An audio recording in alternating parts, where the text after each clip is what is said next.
Hello everyone, आज हम भूगोल में लेसन 8 के क्वेश्चन आंसर सॉल्व करेंगे। तो शुरू करते हैं।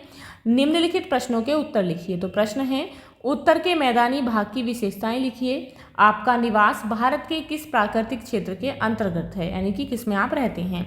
तो इसका आंसर हम इस तरीके से लिख सकते हैं। उत्तर का मैदानी भाग विश्व का सबसे विस्तृत समतल मैदान है। यह भारत में लगभग 2400 किलोमीटर लंबाई में फैला है। इसकी ढाल पश्चिम से पूर्व की ओर है और यह सिंधु, गंगा, ब्रह्मपुत्र तथा उनकी सहायक नदियों द्वारा लाई गई उपजाऊ जलोढ़ मिट्टी से बना है। मेरा निवास भारत के उत्तर के मैदानी भाग के प्राकृतिक क्षेत्र के अंतर्गत है। अब यहाँ पर अगला प्रश्न है, पर्वत और पठार में अंतर स्पष्ट कीजिए। पर्वत किसे कहते हैं और पठार किसे कहते हैं।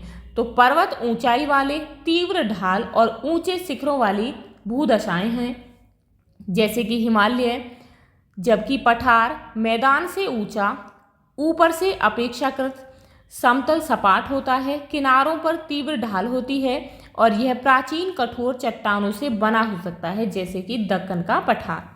अब यहाँ पर अगला प्रश्न है, पठार और मैदानी भाग में अंतर बताइए। तो पठार धरातल का वह भाग है जो मैदान से ऊंचा होता है। ऊपरी भाग सपाट और किनारों का ढाल तीव्र होता है, जबकि मैदानी भाग विस्तृत, समतल, उपजाऊ जलोढ़ मिट्टी से बना होता है और कृषि तथा परिवहन के लिए बहुत उपयुक्त होता है। अब यहाँ पर अगला प्रश्न है, द्वीप और प्रायद्वीप में क्या अंतर है, उदाहरण देते हुए स्पष्ट कीजिए।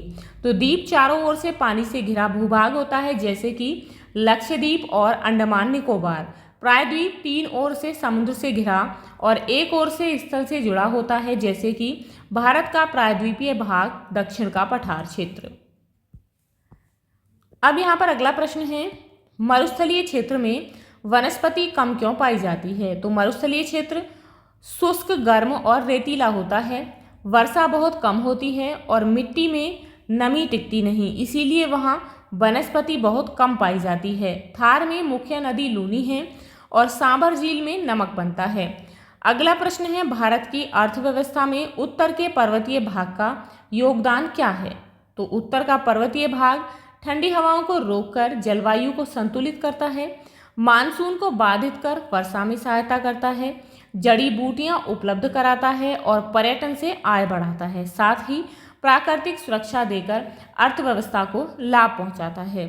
अब यहाँ पर नेक्स्ट है, निम्नलिखित कथनों के सामने सही और गलत लिखिए, यानी कि सत्य और असत्य लिखिए। विश्व का सबसे ऊंचा पर्वत शिखर माउंट एवरेस्ट है, तो बिल्कुल सही है, सत्य है। मसूरी, कुल्लू, दार्जिलिंग आदि पर्यटक स्थल शिवालिक श्रेणी में स्थित है, तो ये गलत है। ये सभी पर्यटक स्थल हिमाचल श्रेणी में आते हैं। अब यहाँ पर नेक्स्ट है, उत्तर के मैदानी भाग का ढाल पूर्व से पश्चिम की ओर है, तो ये गलत है, पश्चिम से पूरब की ओर है, तो यहाँ पर असत्य लिखेंगे। नेक्स्ट है, गंगा एवं ब्रह्मपुत्र नदियों द्वारा बनाए गए विश्व के सबसे बड़े डेल्टा का नाम सुंदरवन है, तो बिल्कुल सही है। लक्षद्वीप मूंगे से बना द्वीप है, यानी कि बिल्कुल सही है, मूंगे यानी कि कोरल से बना है, ये भी सही है। नेक्स्ट है, रिक्त स्थानों की पूर्ति कीजिए। हिमालय की सबसे दक्षिण में स्थित पर्वत श्रृंखला को क्या कहते हैं, शिवालिक कहते हैं। गंगा नदी का उद्गम स्थल क्या है, गंगोत्री है, तो यहाँ लिखेंगे गंगोत्री, हिमनद है। थार के मरुस्थल की प्रमुख नदी कौन सी है, तो लूनी है, लिखेंगे लूनी। नेक्स्ट है, चंबल और बेतवा नदियाँ नदी की सहायक नदियाँ हैं, तो कौन सी नदी की सहायक नदी है, यमुना की, तो यहाँ लिखेंगे यमुना। नेक्स्ट है, भारत के 2 द्वीप समूह कौन कौन से हैं, लक्षद्वीप और अंडमान और निकोबार, तो यहाँ लिखेंगे लक्षद्वीप और यहाँ अंडमान और निकोबार। तो ये थे आपके लेसन 8 के क्वेश्चन आंसर्स। आई होप आपको ये समझ आ गए होंगे। तो यदि आपको क्वेश्चन आंसर से रिलेटेड कोई भी डाउट है, कोई भी क्वेरी है, तो आप मुझे कमेंट बॉक्स में कमेंट करके बता सकते हैं। तो मिलते हैं नेक्स्ट वीडियो में नेक्स्ट चैप्टर के साथ। If you like this video please like and share, and if you are new on this channel please subscribe the channel. Thank you.